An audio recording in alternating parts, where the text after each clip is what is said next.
Venice isn't only sinking, it's shrinking. In the 1970s, there were about 175,000 residents in Centro Storico, the main island and historic center of Venice. As of last year, that number was below 50,000.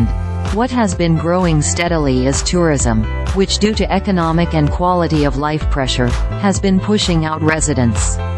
In fact, there are now more tourist beds in Venice than there are residents. Last year, 20 million people visited, winding their way through its 2 square miles.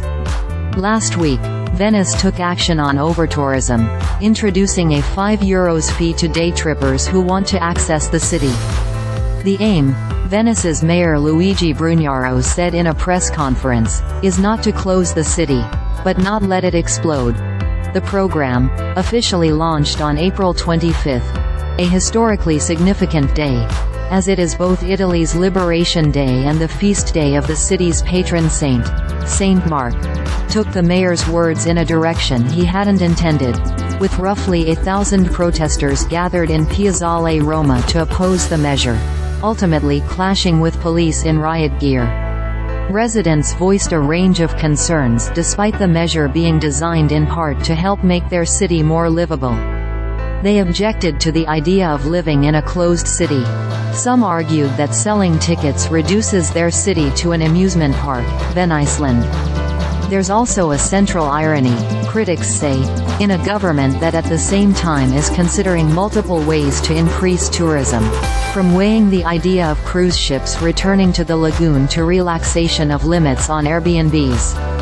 A once-in-a-lifetime destination for many travelers from around the world, the most important criticism may be that the cost is unlikely to deter anyone from visiting the city.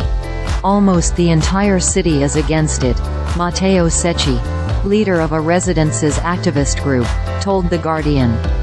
You can't impose an entrance fee to a city. All they're doing is transforming it into a theme park.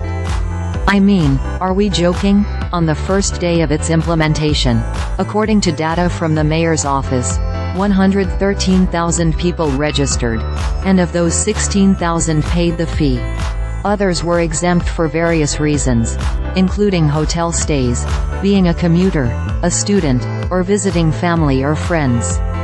Despite its many detractors, the day fee is a significant move on the part of Venice's government to confront the challenge of overtourism, which has become a significant global problem since the pandemic.